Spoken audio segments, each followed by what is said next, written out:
Hi everyone. I was heartened by all of the comments on our last word of the week and the post about release and letting go. And I want to restate something I said in that video, which is there's a difference between giving up and letting go. Giving up sort of has a hand on the hip, I'm taking my marbles and going home kind of vibe to it, whereas letting go is more of going with the flow and releasing. And some of you said, I think I need to make a change, and I hope you did. I hope you had the courage to take one step toward changing your life, because as I said, it's an infinite game. There's no, "Phew, I've arrived." There's always a constant series of adjustments to life. And changing the channel is fine. You have permission to do so. So the following word was awakenings, and there are two different kinds of awakenings. There are those leisurely times when you don't have to set the alarm and you just sort of feel like it's time to wake up and your eyes slowly open and you sort of still snuggle in the covers. And those are rare. Those gradual awakenings are rare in my life, at least. And then there are the other awakenings where it's like, bing, the alarm goes off, boom, gotta jump out of bed, get started with my day. Awakening, excuse me, I'm still dealing with a little bit of a thing. So I may cough or sound stuffy. It doesn't matter how an awakening comes as long as you hear the call, as long as you answer the alarm. And when you get an awakening, the best thing to do is to recognize it and then take action accordingly. I think if I were to give an underlying message for all of my posts, it's value you. Know your own self-worth, because you'll put up with what you think you're worth. An example, there's somebody from my past that I have not talked to in years, and yet from years ago, they were a Facebook friend.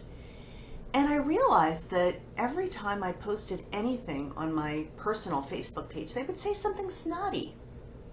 And even occasionally on this page, they would just have this edge that was like judging me. And I'm like, who needs that? So I realized, you know what? I can unfriend them. I have the power to do that. I have the power to block people from my life. It was sort of an awakening that I didn't have to expose myself to that. And see, here's the thing. We are all a product of a lifelong series of awakenings. If you think you know me and you knew me 5 years ago, you don't know me. Because who I am today is not the same person I was 5 years ago. And similarly, 10 years ago, forget about it. Oh my goodness, there were things that I believed and ways I acted and situations I judged that I wouldn't dare do today, because life has awakened me to the fact that who the heck am I to judge anyone? You know, I read somewhere where you are the villain in at least someone's story.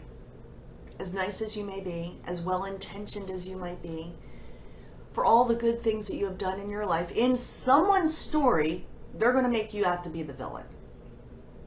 And that doesn't mean you have to accept it. Doesn't mean you have to let other people label who you are. If anything, I would say be awakened to who you really are. And once you are sure in that, nothing can shake you. And you will then feel empowered to block negativity from your life and accept what you are worth and nothing less. That is the great awakening.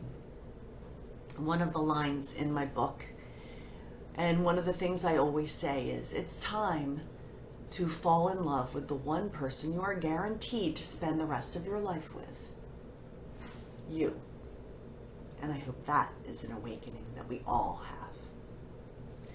And, excuse me, time to pick a new word for the next 2 weeks. I am back to my niece Dina's bag that she made for me, which is so special, and I am saying a prayer for all of us. And this is the word for the next 2 weeks. Openness. wow, so this is the thing. It goes back to not being afraid to change the channel, being afraid of change, wanting to lock down life and being certain.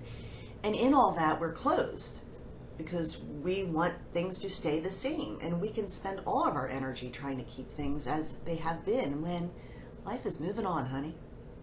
So get on the train and go with the flow, which means being open to a different way and a new way of doing things. Maybe being open to setting up some boundaries in your life and blocking some people who are energy vampires. Being open to how your dreams might unfold. Maybe there's a different way, and you were so busy focused on this way that you didn't even see the other way coming. So, interestingly, when I was talking about letting go, I had the open hand. And so in this letting go, there's an openness to receive something new. So I'm rooting for the something new for all of you, and me too. Have a great couple of weeks.